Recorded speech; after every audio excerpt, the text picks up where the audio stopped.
We are off. Hello, my name is Brad Bodnerchuk, and welcome to the Half a Dozen Hospitality Podcast, where we discuss everything hospitality, from the food on the plate to the teams that make it happen and the community that drives this industry forward.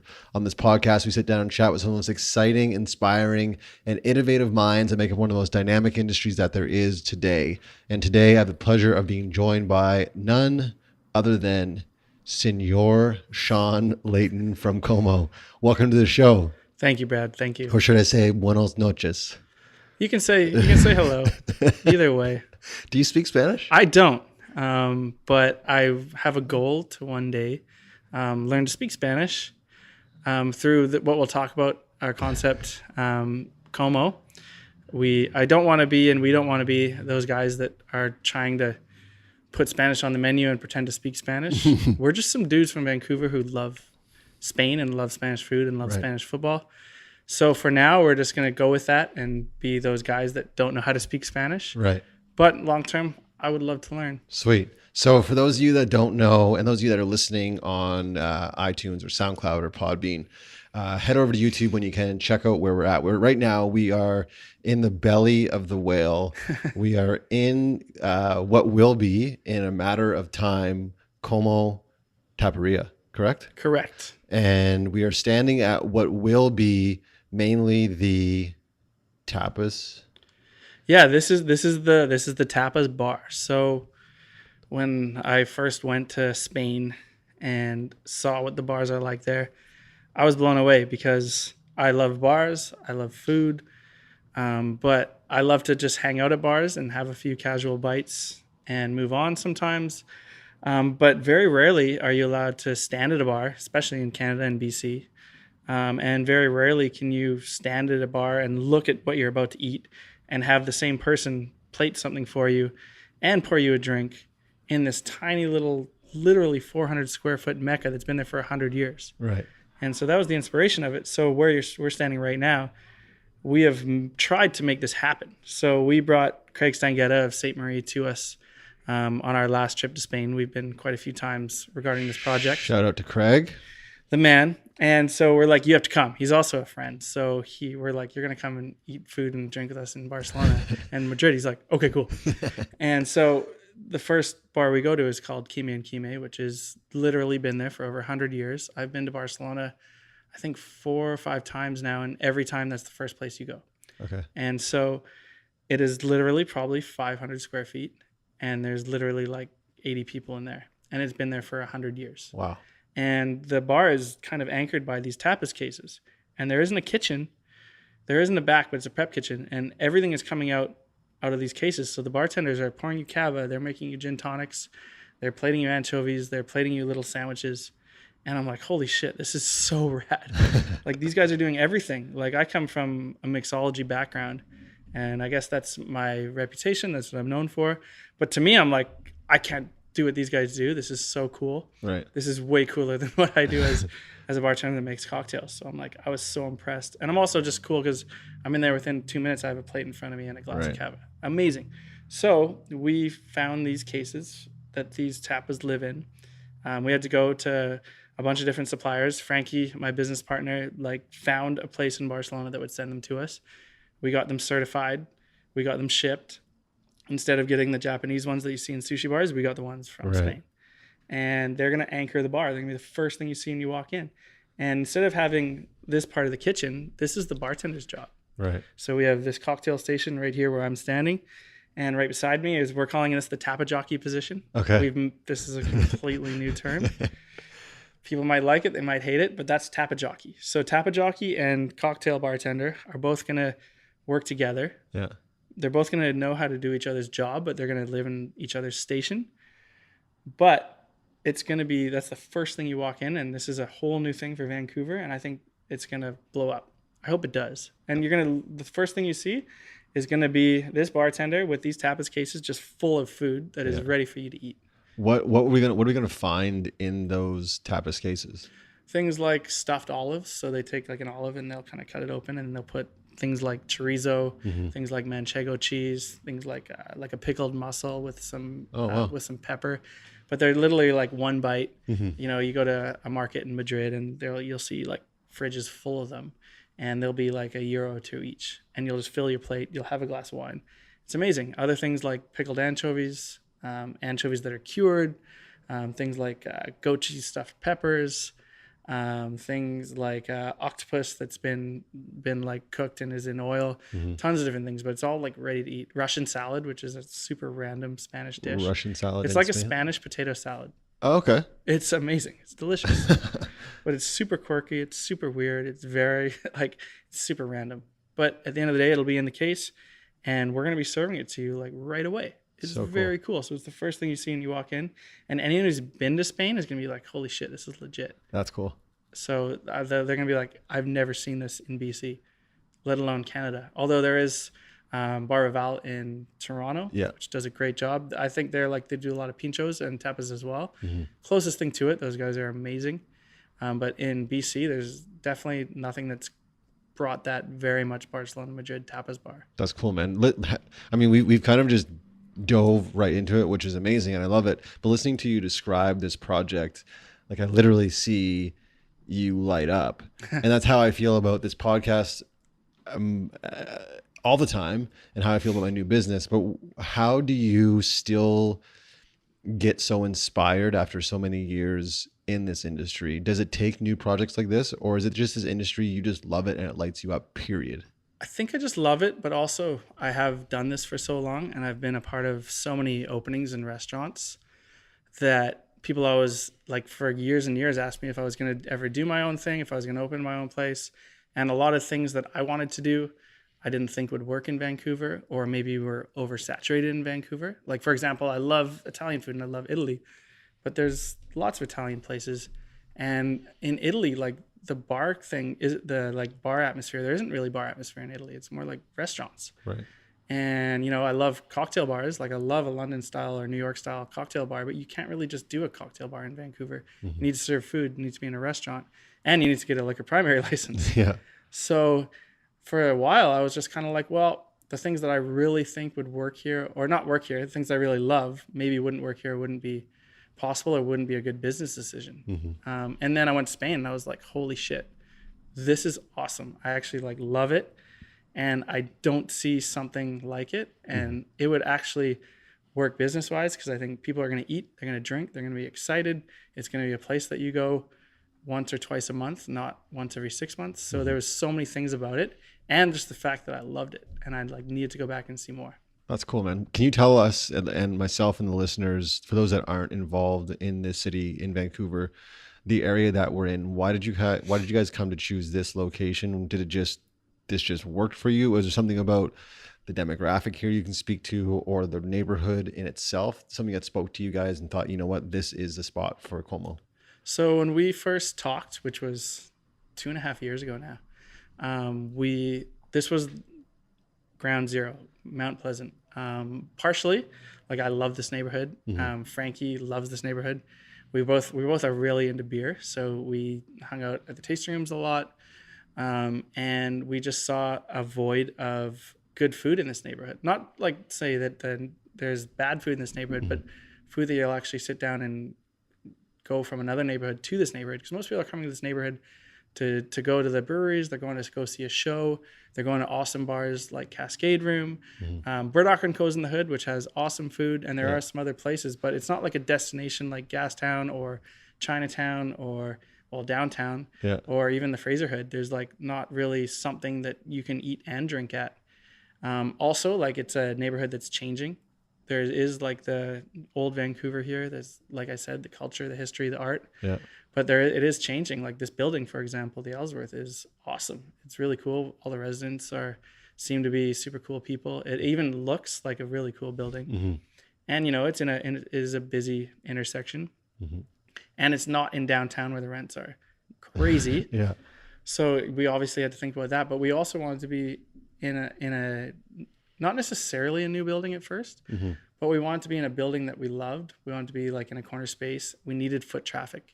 Foot traffic is very important for this concept. Right. So we originally looked at this building, but it was too far out when we were originally looking. And then we looked around some other neighborhoods. We looked at some other buildings, and we found, like, in a lot of the older buildings, the landlords just sucked straight up. Like, They just wanted a tenant for X amount of years. They didn't want to give you any love. They didn't care what was going in. Like, those spaces could be dollar stores or weed shops right now. I really wouldn't know. But we came into this space and it seemed like the developers were really cool, and it seems like the neighborhood would support it. And we wanted, to have our landlords have us here as much as we wanted to be here. So we circled back after a year of looking. And we're like, let's just go somewhere where we want to be. If we have to wait, we have to wait. And we talked to these guys more, and we made the deal. And we were like, let's just wait it out. And did other things in the meantime to, scrape by and plan. And now here we are. Oh, so cool, dude. Yeah. What would you say? 'Cause you mentioned 2.5 years ago was kind of when this all started, at least the conversation started. What would you say to someone listening right now that has the vision of opening up their own breakfast spot or cocktail bar or whatever it is anywhere in the world? Would you say that 2.5 years is kind of like, hey guys, just like you got to put in the time, you got to wait? Or was that just unique to you guys in this scenario? Or do you feel like you needed that time to get everything ready, to get everything set, to get the right people in place so you could pull the trigger? That was a long time. Yeah. Yeah. It could have been a year. But it depends what you're doing. Like if you're doing like a dive bar in a turnkey, like old space that used to be like an old like Chinese restaurant, Right. On Abbott Street, great, go do it. Right. But if you want to do anything that is going to be require like proper venting, proper HVAC and all those things, you got to do your homework, and you got to make sure you're in the right space. Because there are people who do go into turnkeys that think, oh yeah, we'll just switch this restaurant over, and all of a sudden you want to be a nice French bistro, Right. but you didn't realize that your venting is shit, and your HVAC isn't going to work, and you have to put a bunch more money in. So it depends what you're doing, first of all. And yeah, you got to hire the right people to execute what you want to do. So you got to, if you're going to hire a contractor, make sure it's the right contractor, and make sure they're going to look after you. We have Harmony Pacific. Which Shout out to Cam and team. Cam is the man. Yeah. But no, they do an awesome job, and they build well, but they also look out for your best interest, and they might see a heads up with something that we might have missed or we might just not know. Mm-hmm. And like it's about hiring a team like that is going to look out for those things, because all of a sudden if you don't realize it and you have to put in new venting, that's like $100,000 plus. Yeah. And if you don't think about that, and you don't have the right people, and you don't have the right budget, and you just think, whatever, we'll just take this space and flip it. Right. It's not that easy. Right. So I would say just do your homework, know what you want to do. And most importantly, just talk to other people in the industry. People are very happy to give you advice and help you along the way. But we have lots of people that we reached out to for this project. And I have people all the time that ask me different things. And I'm happy to share them information, happy to share spreadsheets. Like it's the more people that do well in this industry, it's good for everybody. Yeah, it's excuse me, it's kind of counterintuitive. You just made that point about sharing, because I've had many chefs on this podcast, and I think traditionally chefs kind of operate in silos because there's a lot of ego associated with that. And I would kind of paint the entire industry with that brush as kind of ego driven at times. So for me, it's kind of counterintuitive that you would be so open to sharing, or that you came up across so many people open and willing to help you guys out. Do you feel like the generalization I just made maybe was appropriate a few years ago, but now it's different? Or does it still exist? Is there still a lot of people that are keeping things close to their chest because they don't want to share it? I definitely think it still exists. With me and my circle, I don't like to have a circle. Right. If someone reaches out to me, I will 100% help them as much as I can. If it's something that I have like an exclusive on or something, that I might be, or if it's something like when I'm doing an opening and I'm not going to release everything we're doing until we're open, right, I might be like a bit cheeky on what I'm telling them. But if it's something like someone's asking about how to do a consulting gig and how to invoice someone and how they should go about doing a quote, I'll give them whatever the hell they want. Because at the end of the day, it's like I'm helping them. It's furthering our craft, and especially on a consulting thing too, because I did that for a long time. Mm-hmm. It helps everyone, because everyone should be almost on the same page. Because all of a sudden, if you have one person that's lowballing everybody else, then everyone else just looks like they're charging too much. It's like everyone should just talk. Let's all chat. Let's all be on the same page. And when it comes to restaurants and chefs' recipes, bartenders' recipes, bartenders trying to find different products, it's like just help each other. The bar community is actually really good with that. Yeah. From what I've heard, the chef community has circles. I think you're completely right. The bar community in Vancouver is really good. Yeah. Everyone is very supportive of each other, and they all sit down together on panels. Sometimes there's a couple Facebook groups we have where someone's like, hey, I need to get this product. And then all of a sudden you'll see like 10 answers within like an hour. Oh, cool. Call this guy. Like I asked about my glass washer. People like use this one, or you ask about a payment system or a POS system. Right. Everyone's super supportive. That's cool. So I think the bar community is different. Front of house, back of house, man. Always. Come on, guys. That's Why can't we all just get along? We do. We're getting there. We're getting there. Going back to something you said about making sure you have the right people, the right team, that's also imperative through the conception to the execution to opening the doors. So how much time and how much energy did you guys put into making sure that when this was a conversation 2.5 years ago, you hired the right GCs, to the right architects, to the right electricians, engineers, etc., and how much time are you now putting into staffing, management, those things? In regards to your days, like how much time did that take up and how important was it to you? Team is everything. Like you're only as good as the people around you. Mm-hmm. I'm a big like soccer fan and football fan, but there's a reason why like the New England Patriots are good every year. Yeah. Like they draft really well, and when someone gets too expensive, they cut them loose because the rookies want to play for them so they can get good. Yeah.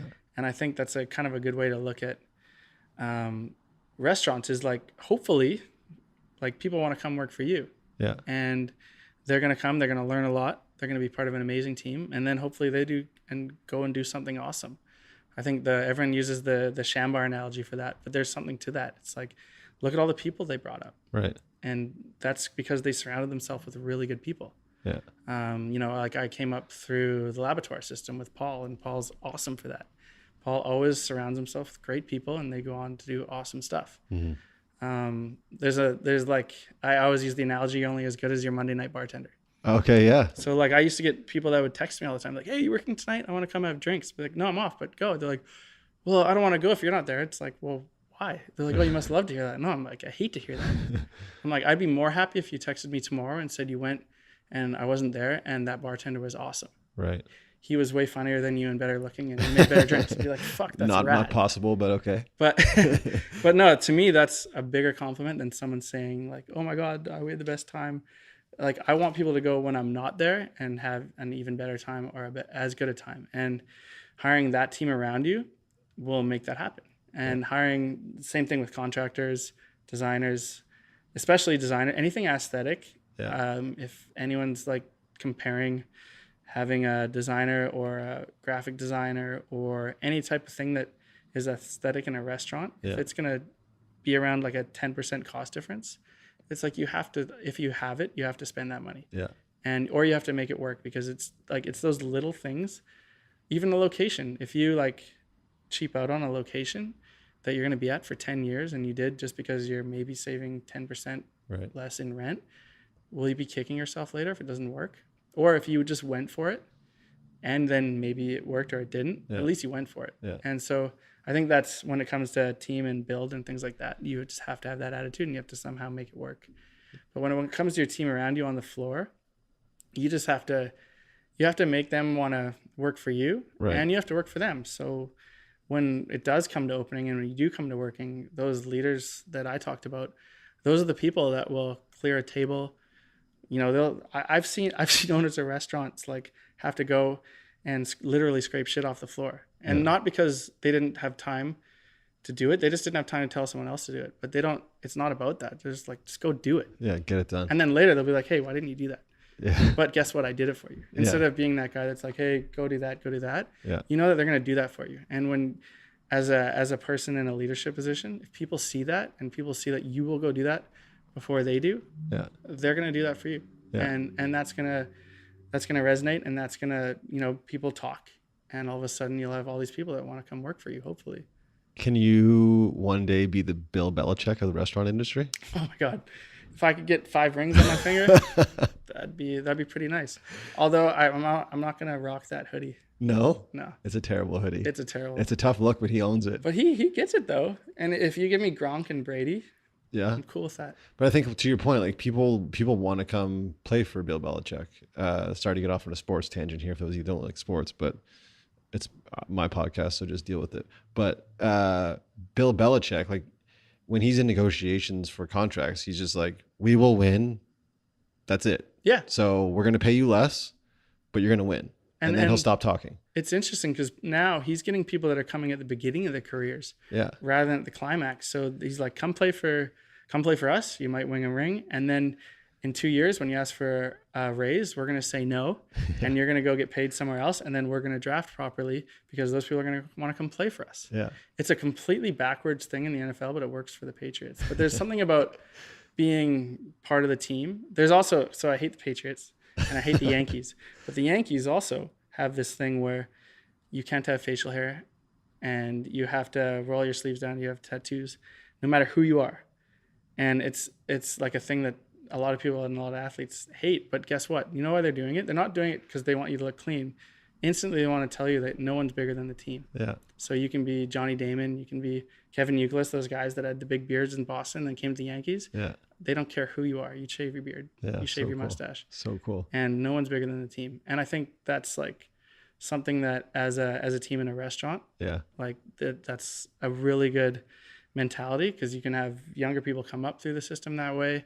No one's intimidated. No one's better than anybody else. There's no like certain department that is more important than anybody else. It's all about kind of the vision and the team. How do you, this is going to air when you guys are open. So how do you, 4 months from now when everything is kind of smooth here at Como, how do you ensure that when you go home on a Thursday night at 5 and the restaurant's still open, it's busy when you left, it's going to get even busier. How do you put your feet up and relax knowing that everything's going to get done the way you want it to get done? You talked about the Monday night bartender, but how do you affect the culture you want and affect the standards you want when you're not in the room?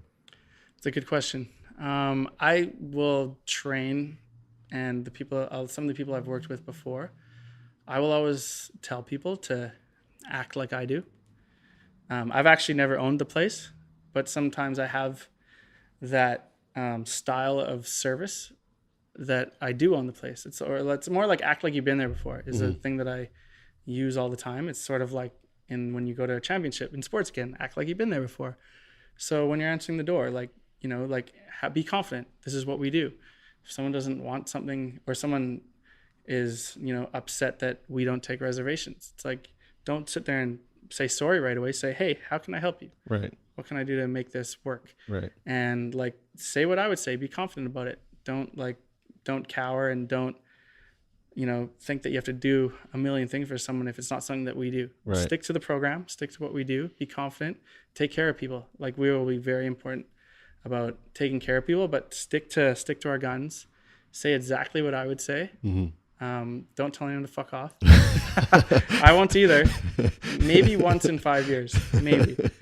But just be honest. Yeah. Stick to what our rules are. Stick to what our service standards are. Be confident. Take care of people. Yeah. And if that means, what do you mean? We don't want to wait half an hour. Well, here's a glass of cava. Yeah. Have an anchovy. Chill out, or go down to Brass Neck, have a beer, come back. I promise you we'll get you seated as soon as possible. Because some people might be like, well, we want to get seated right now. Just take care of them. Read the situation. Yeah. Act like I would act like Frankie would act. But, just act like you've been there before. And just keep in mind that, some people, the reservation thing is going to be something that we're going to have to dial and something that we're going to have to understand wait times, etc. Right. But it's more about just taking care of people and making people feel comfortable. Right. And sometimes people just want to drink and they're on edge. They just got out of a taxi. They don't want to wait 20 minutes. You just give them that sparkling glass of cava. Yeah. And they're like, holy cow. Okay, thank you. Yeah. Because I just worked all day. I'm stressed out. All I wanted was a drink. There you go. Just read the situation. Take care of people. That's the most important thing. It's hospitality. So I understand that there are no reservations at Como. Correct. We haven't decided exactly how we will talk about groups of. As you can see, this is a tiny room. Yeah. But And we will I say intimate, not tiny. intimate. But it's going to be loud and fun. So I don't know how intimate that's going to be. But but I guarantee you, everyone's going to want to come here on date night as well. But we will be able to possibly accommodate groups early on in the night or maybe late in the night. But it is a no reservations room, as is anywhere in Spain in a tapas concept. It's like in and out. But it's in and out sometimes, or you want to stay. The good thing about that is you want to stay for 6 hours, go ahead. Right. Come at 4, you want to leave at 10. I don't care. If you're having fun, that's great. And spending in a ridiculous amount of money. Cool. Awesome. But like also you can come with 2 people at 7 p.m. on a Friday. And if there's only 2 people, you might be able to get in and out in 20 minutes if you're going up the block to, Burdock for dinner or wherever, right. or if you're going downtown for dinner. So it's all about just us learning those systems and how long those times are going to be, and accommodating people. Because I want the people that live upstairs to know that, holy cow, they're hopefully, knock on wood, very busy all the time. But we know that with 2 of us, we can always get in. They're always going to take care of us. Right. And that's the most important thing. And if you're coming with a group of 6, when we figure out what those systems are, we'll accommodate accordingly. Cool. A few weeks ago, I was with a friend grabbing a coffee. Mm-hmm. I walked into this unnamed coffee shop. I approached the young lady behind the bar, and that was it. There was nothing else. She was there, but there was no engagement. So then I led with, "Good morning. How are you? Can I have a coffee, please?" And she literally was not having any of the interaction of what I would call being hospitable or being welcoming in a business. Why is that more and more a reality in our business these days? Why are people, and again, generalizing, but why are we finding more and more that people are bringing attitudes or bringing drama or bringing stuff they shouldn't bring to work, and it being just a standard? Bad service is becoming kind of standard. That didn't affect her at all. She wasn't cluing in at all that this is how it should work in the world of hospitality. Hello, good morning, welcome to Cafe Blank. Mm-hmm. What can we get for you? Why is it now more often than not there's that disconnect, in your opinion? I think because a lot of it I could blame on the internet and professions like a barista or bartender. Bartenders went through this, I would say, it was peak snobbiness 5 years ago in the bar industry. Right. Whereas cocktails were kind of new 5 to 7 years ago, maybe a bit longer. But the media was blowing up. Every bartender all of a sudden was, getting so much attention. And all of a sudden they were the new chefs, and, you're winning competitions. I was one of these people, but I think I was always hospitable. But a lot of bartenders and baristas, they just thought about drinks, and they thought about what they're making, and they forgot about who they're making it for. And so they're getting all this, they're getting all this attention, mm-hmm. and they're getting all this holy cow, you're so amazing, you're doing all this shit. And they totally forgot about who they're doing it for. Mm-hmm. And then all of a sudden, you see bad service. You see people making drink lists and drinks in the cocktail world that are just okay, this is cool for you, but I'm never going to drink 2 of these things. And they forgot about who they are serving. Right. And it's in the bar industry, it's come full circle most of the time. But you'll still sometimes get those bartenders that will frown at you with what you order, or baristas that they're still in their own little zone, and all they do is work and make coffee, and then go on the internet and hear about how all the coffee they make and their friends make is so good, and they totally forget about their customers. Right. And then the only time they think about customers is when they think about the bad things. So they hear about Yelp reviews, and they all make fun of Yelp reviews. Yeah, I've done that too. But at the same time, those people are paying your bills. So yeah, that's bullshit. I would have walked out too. No, I didn't walk out. We ended up ordering, but my friend actually, who's a restaurant owner, he owns multiple restaurants in the city. We didn't laugh at her because that would have been embarrassing, but mm-hmm. we got our coffees eventually, and we both kind of did our eye roll and walked away and just laughed. This cannot be. Because like you said, I mean, whether you're a barista or you're an amazing bartender, whatever it is, let's have some humble pie, and let's be aware that if it wasn't for people walking through that door and sitting down at your bar or ordering that coffee, you wouldn't have a job. No, or if you own the place, but if you own the place, you're probably not doing too well, because if you're not being nice to your customers, I don't know who you're doing it for. Yeah. So yeah, that's I don't see it as much as I did for a while there. Right. That's good. But yeah, I still see it sometimes. And yeah, you get it with baristas, you get it with bartenders. I think you get it with servers too. I had a conversation a few weeks ago with coach, I forget, on the podcast, I'm drawing a blank, and she was saying how she'll go into these more like hipster, like new restaurants, and it's almost like it's painful for her to be there. And this girl is like a very influential in the industry. Her name just came to me, but I'm not going to mention it. But she was saying how like it's like she almost feels like she's putting them out by being in their space. And they're not thinking about you; they're thinking about them. Like I actually had an experience. I won't say the restaurant. We went to one that was fairly new, and we were kind of like looking at the menu. We're like, "Wow, everything looks awesome. Like, what do you recommend?" And she's like, "I'm vegan."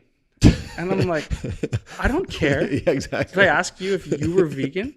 I'm like, ask you what you think we should order. Like, hey, if you're vegan, that's great. Yeah. Like I'm not vegan. I love Right. meat, but I have nothing against you having your like style of diet. Yeah. But I asked you what I should order. Right. Like, I don't care if you eat meat or not. I'm asking you what's on the menu. You're working there. Yeah. So it's not about you. It's about me right now. Yeah. And I want to know what to order. Yeah. And that was like, holy shit. And then we ordered like 3 things, and I think we like missed on 2 of them. Right.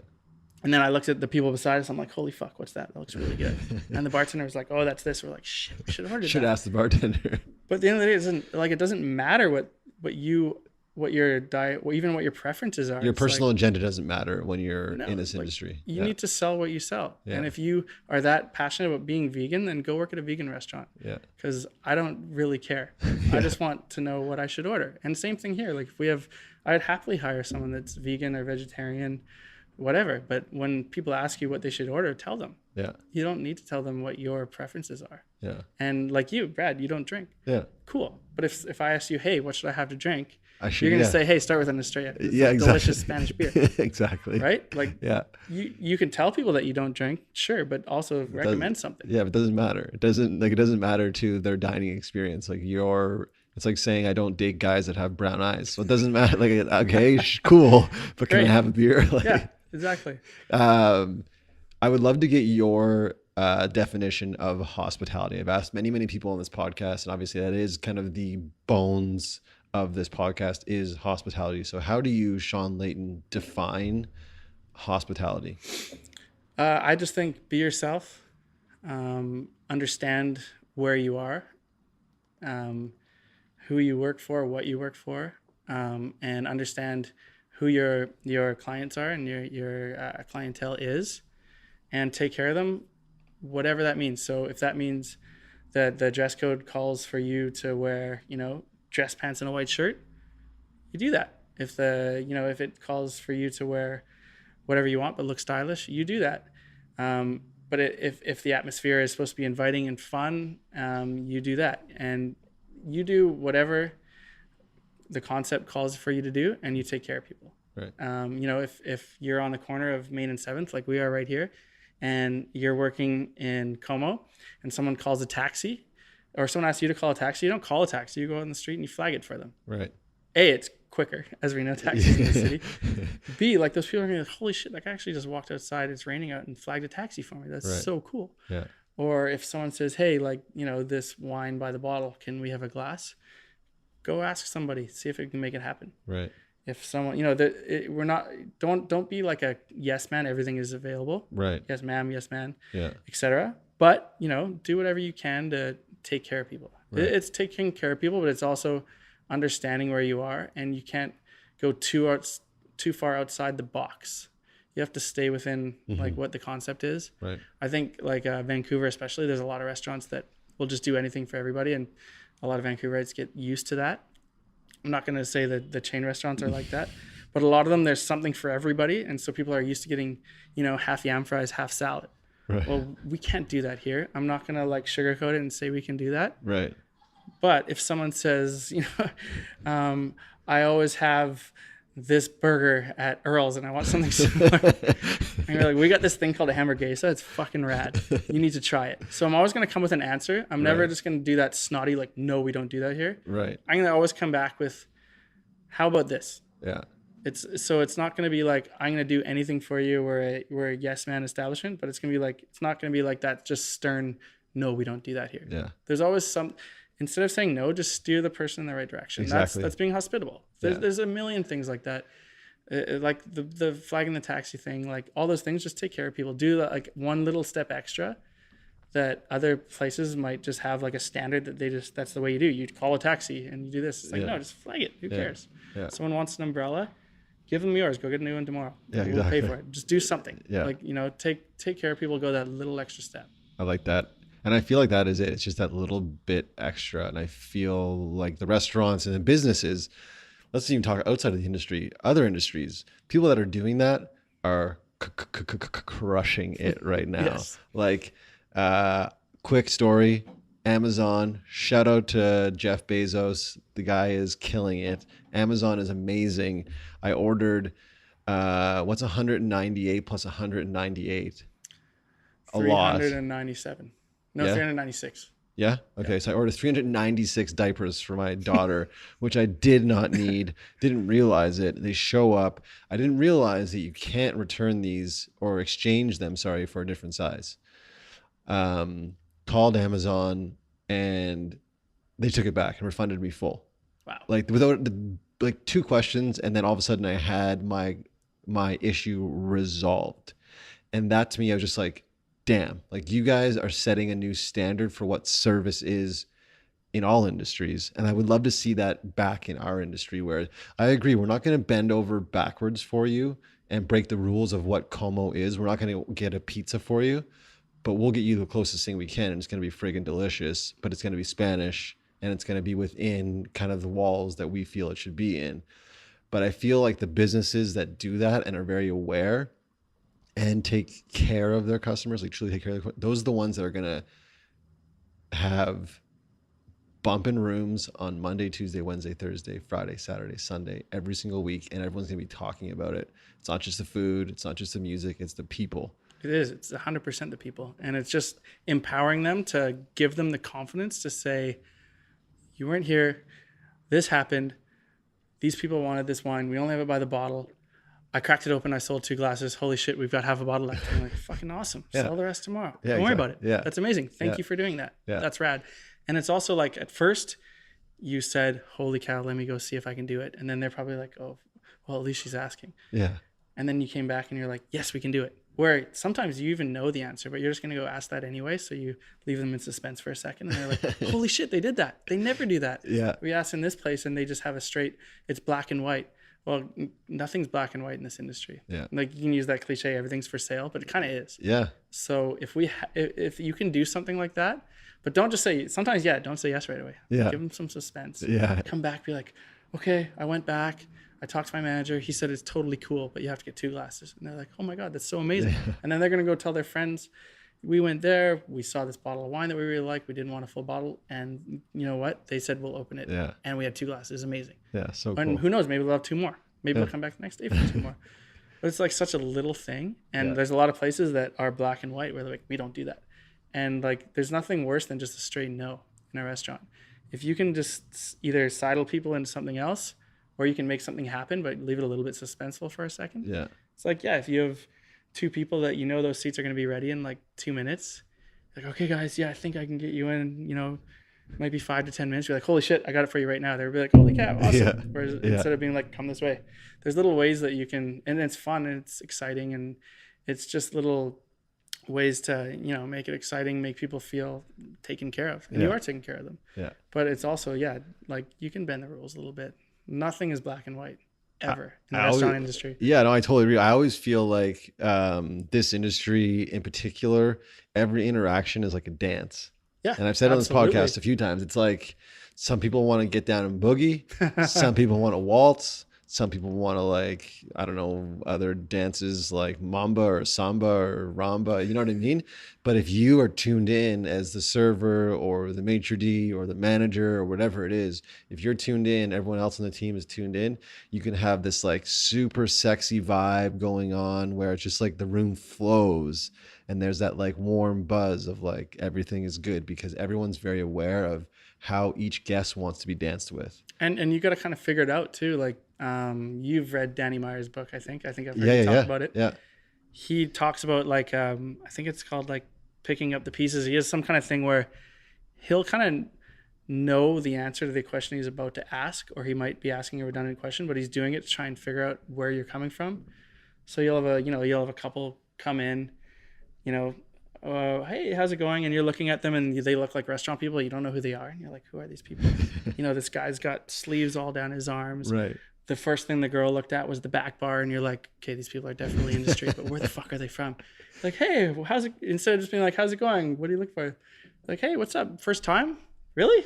Where are you from? And they're like, oh, Portland. Oh, cool. I love Portland. I always go to Ava Jeans and I love Catchka. It's dope. And they're like, oh, cool. We're in the industry. And then right away, boom, they're in the industry. And like, okay, let's, like microscope on these people because this is the chef from this restaurant. And you know how you found out because you just asked a few questions. Exactly. Or you're like, holy shit, this guy's looking around a lot. He keeps looking at the kitchen.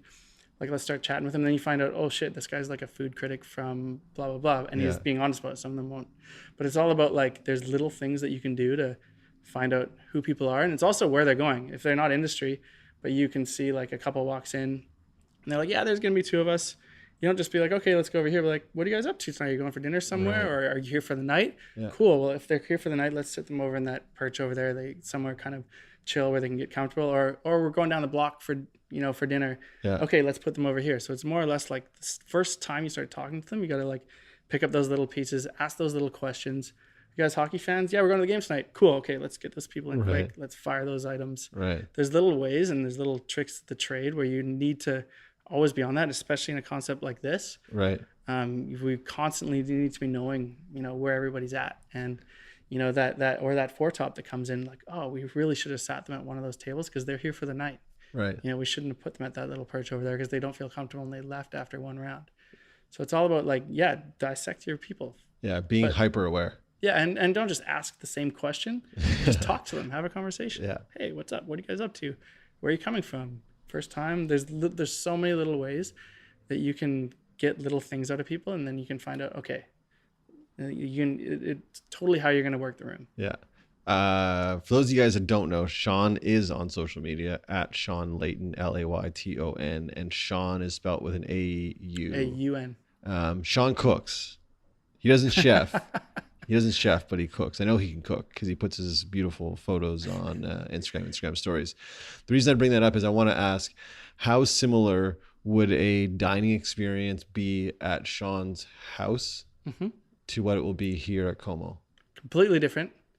The food might, like if you're here, you're going to get, food that's made by a trained chef. Justin Witcher is our chef. Yeah. Awesome guy. Shout out Justin. Great cook. Great chef, lots of experience, and he's been to Spain more than I have. And he knows how to execute a kitchen. He knows how to run a team. He knows how to order food from suppliers. I'm just a guy that's worked in restaurants a long time, mostly front of house, and I have no idea how to run a kitchen. But I love to cook. I love to cook at home. I love food. I love restaurants. I love cookbooks. I love watching TV shows about food, and I think I'm really good at it at home. So if you eat at my house, the food's gonna be really good. But like for like 2, max 4, I cooked for 4 people like recently, and I had so much anxiety, and I was like, holy fuck, I'm totally gonna screw this up. I like didn't leave the stove. I couldn't socialize because I was like, I'm not used to this. But to like cook like at home every night, I love it, and I think I'm really good at it, and I can make delicious food. But I am definitely not someone who can cook in a restaurant, and I will never cook live in that kitchen. If they need help like prepping or doing prep for the tapas cases and doing things like stuffed olives and all this stuff, I'm so happy to do that. I'm so excited to actually plate food in the Tapa Jockey station. Yeah, sounds awesome. I am so excited to work this bar. I think this is going to be the coolest front of house position possibly in this city. There's a Pasta Boy Peter from Savio Volpe who does the salumi at the bar there. Yeah. He's got such a fun job. I think this might even be fun. I will see. But I love that position, and I will be working both these positions and the floor. But I'm most excited about the Tapa Jockey position. I like that. But yeah, I love to cook, and I love to try new things.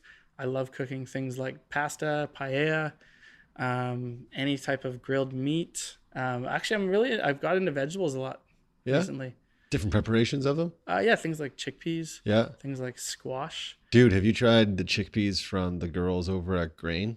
No. Eat Grain. Oh, Shira and Jana. Shout out Shira and Jana, wherever you're at.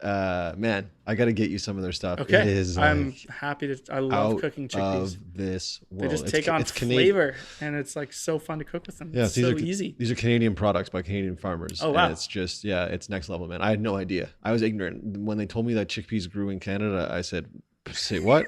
And they're I had no idea. Chickpeas, lentils. Where in Canada? In the prairies.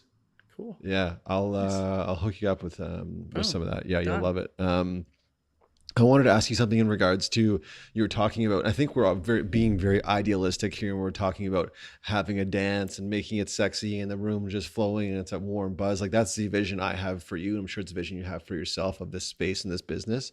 But there are going to be days and nights where I'm going to steal the industry term where you guys are in the weeds, Yep. like literally.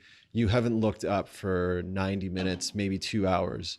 So how can you and your team, when literally there is a lineup out the door and people are like grabbing over shoulders to get drinks and food, it is mayhem in here, but it's fun and it's still working. How can you still have those touch points so people feel like, damn, they flagged a taxi for me? You know what? Like Monday is the same as Friday. Doesn't matter how busy it is. Guess what? If it's busy and there's a lineup, it's busy and there's a lineup. If you start like running around like crazy and not clearing plates and breaking glasses and not wiping the bar top, people are going to notice that. And people are going to, like, you know, you go to a really busy, understaffed, like shitty, like, you know, continental breakfast restaurant, and you see that they've got one server on, it's running around and none of the tables are bussed. 15 minutes in, you're like, where's my food? What's going on? I want a coffee refill. If you're just in a really busy place with pros working that are constantly cleaning, being attentive, smiling, not looking like, you know, they're in the shit, Mm-hmm. you're not even going to notice it. You're going to be like, and like, you're going to be like, whoa, this song's rad. Music is very important, by the way. Yes. If the ambiance, the lighting, and you just always act like pros no matter what's going on, people aren't going to notice as much. It's like being a really busy bartender. Everyone's staring at you all the time, and they're going to be right here. No matter how busy you are, like if you're busy, you're busy. Your team's going to support you. Everyone's going to help each other. But if you're clean, you're efficient, and what you're giving them is consistent and awesome, they're going to wait an extra 5 minutes. They're going to tip you an extra $1, and it's probably going to taste that much better because their mindset is going to be like, yeah, these guys are really busy, and I waited a bit longer, but they looked organized, and it looks like it's always like this. Right. So they'll just be like, yeah, it's always like that. It's busy. And if people are like, holy cow, it's really busy in here, you'd be like, yeah, it's Monday. I don't fucking know. It's busy. What am I going to do? And you smile and you like laugh about it. Yeah. You'll put them at ease. And so be like, instead of like wiping your brow, be like, oh my God, it's never this busy. I don't know what to do. And then people will, it's like when you see a kid fall and the first reaction of the kid is to like look at you to watch your reaction. Yeah. If you like laugh, they're going to laugh. If you sit there and go, oh my God, they're going to cry. Yeah. So if people look at you, they're looking at you. They are looking at you, especially in a restaurant. So if you're looking and they're watching you fall or they're watching something, you got to laugh and that's going to reflect onto them. Right. And it's the same with like being like an owner or a manager or a leader. Your staff are going to look at you that way. Oh yeah. So if you're that guy who's like the, you know, asshole manager that there's a term called skunk that Danny Meyer also uses that comes in and he's in a bad mood and he puts everyone else in a bad mood and everyone's on edge. Yeah. And then all of a sudden it's not busy and everyone's scraping gum from under the table. Like that's not a restaurant I want to hang out at. Yeah. So as a leader, everyone's going to look at you. So when it's busy, they're going to look at you. And if you're just, okay, let's go. Let's have a good time. You might have to still give people shit. Yeah. But have a good time because everyone's always looking at you and the customers especially, but the staff are also going to look at you. Right. So once again, you got to act like you've been there before. Have a good time. Monday, Friday, doesn't matter. Like everyone is looking at you. So just like their mood is going to wear off on you and they're going to wait an extra 5 minutes. Yeah. They will. Yeah. If it's clean, if it's organized, and if it tastes good, it's not going to matter. I like that. You're on a stage when you're in this industry. 100%. As you well know, this show is called the Half a Dozen Hospitality Podcast. And as you well know, because you listen to every single episode, Shaun, you're the most dedicated fan of all time. Not all of them yet, but I've listened to a few. No, I appreciate it, man. I appreciate all the support. I do have for you your very own version of Shaun's half a dozen have-tos. So I need from you 1 to 6 things that you've experienced in your life, whether it's a trip to Spain, whether it's a movie you've seen, a song you've listened to, a plate you've eaten. Doesn't have to be industry related, but 1 to 6 things that you've done that you feel like our listeners have to do themselves. Okay. First things, yes, go to Spain. Okay. Go to Europe in particular. Right. If you're in this industry and you're serious about food and beverage and you haven't been to Europe yet, like give your head a shake. But if you haven't had the means to or time to, Right. fair enough. But if you've been to like Las Vegas more than once in your life and you haven't been to Europe, you got major problems. So go to Europe. Go to Europe. Eat and drink and just look around. Right. Okay, that's yeah, that'd be first thing. Okay. I'm big on and especially in the last few years is having a routine in the morning. Okay. So I have like a morning routine. To me, it's very important. If I screw up my routine, I'm like all over the map. So for me, it's like I wake up, I hang out with my dog, I take my dog for a walk, I go for a run, and then I have a coffee, and then I look at emails and I start my day.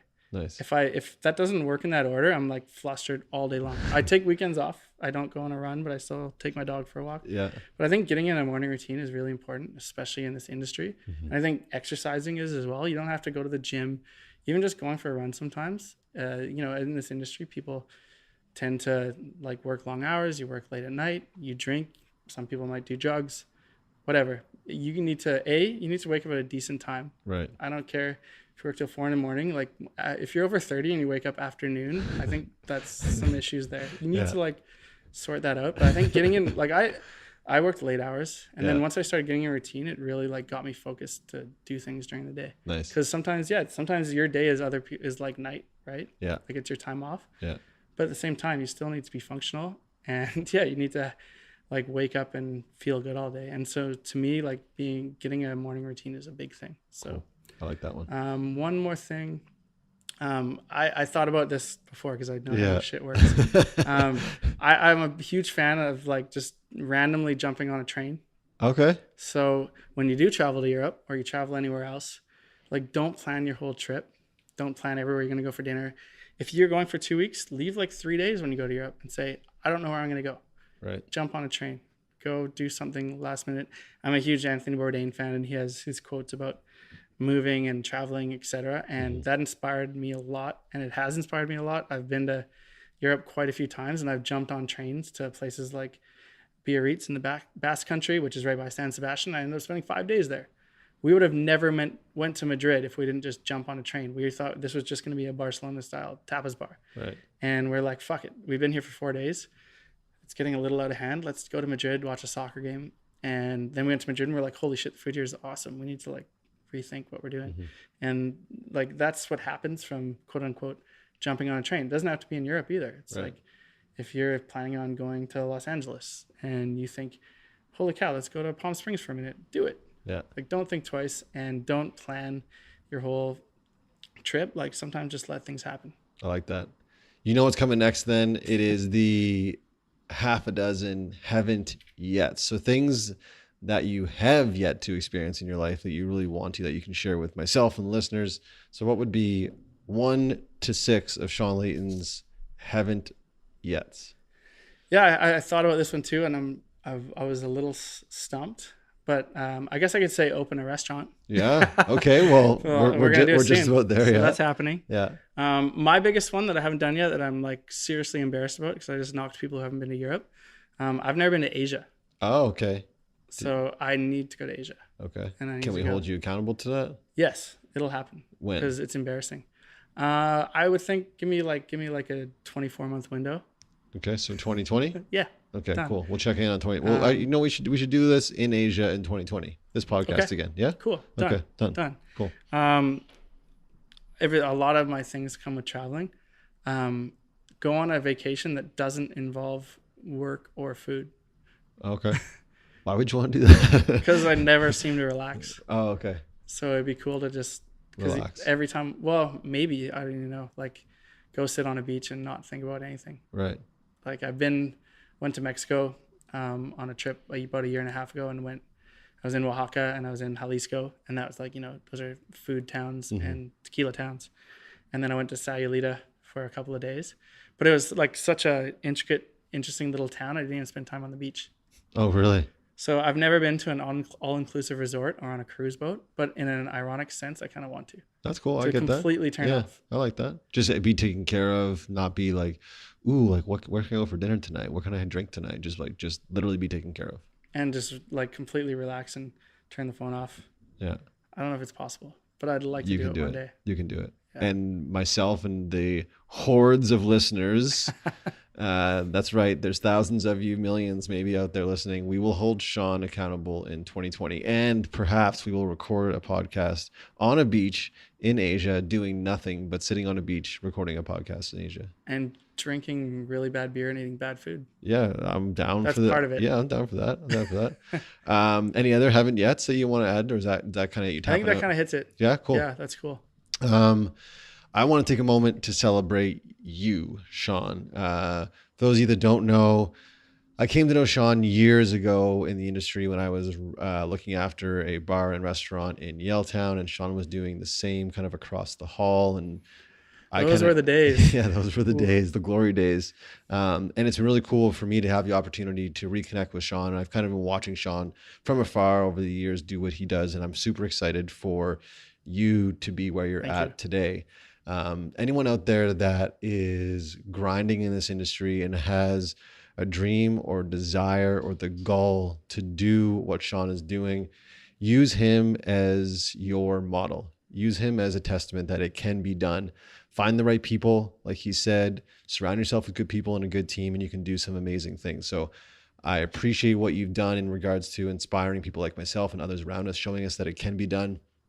And I also want to celebrate you for getting so excited still after so many years in this industry about this industry.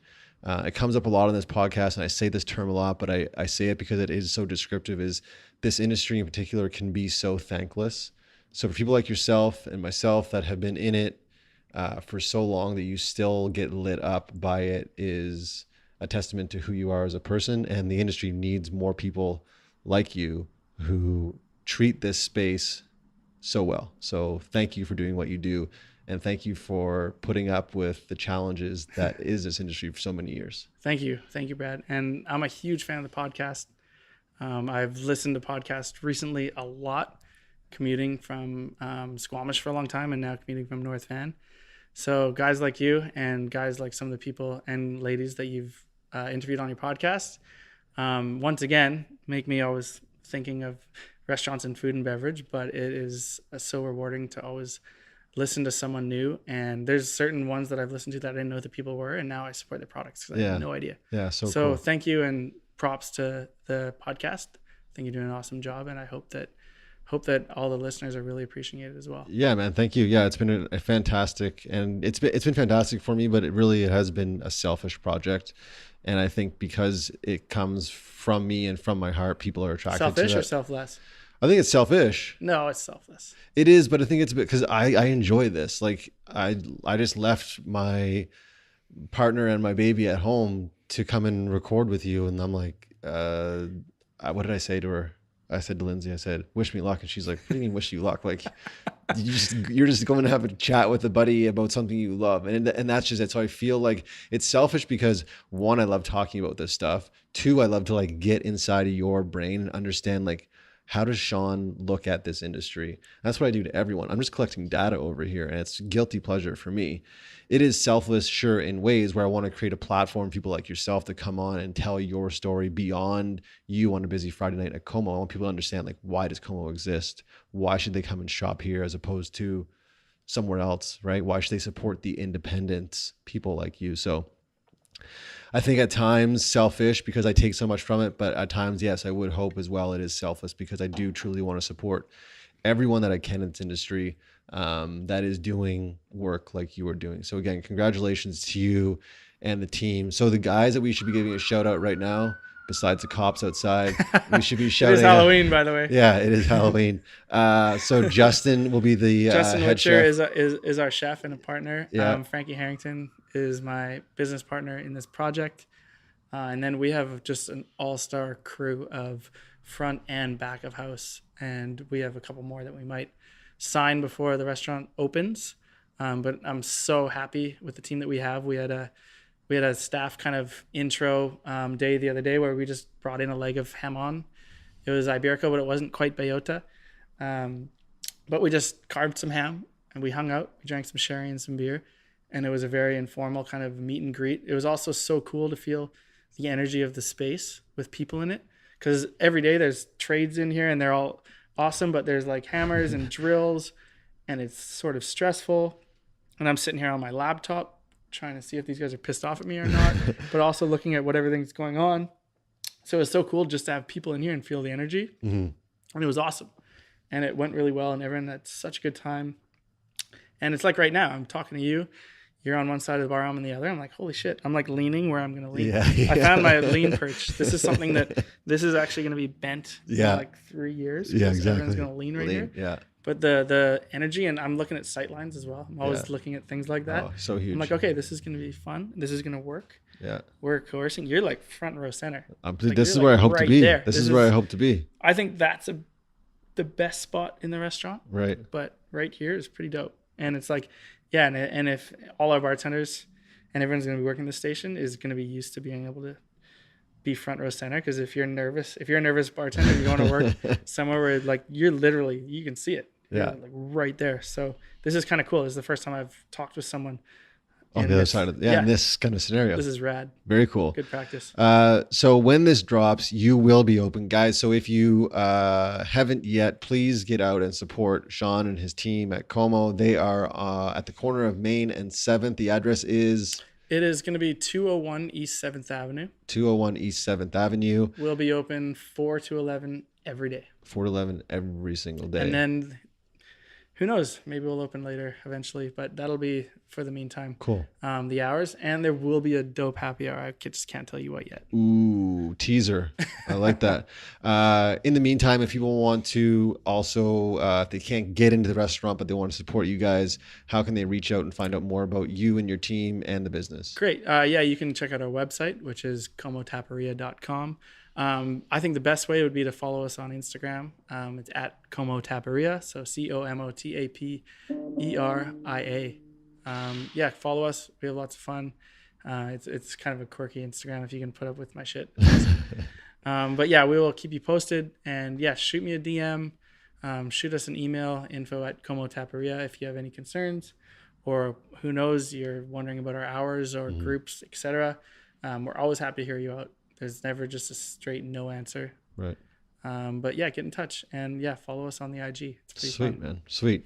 Okay, guys, I am Brad Bodnerchuk. That is Shaun Layton, aka the Bill Belichick of the restaurant industry. This is the Half a Dozen Hospitality Podcast. You guys are all amazingly dope. Please make sure you check in next week for a brand new episode. You know what to do now. Be good and do good. Peace. We're out. Easy. Thanks, homie. You crushed it, dude. That was fun.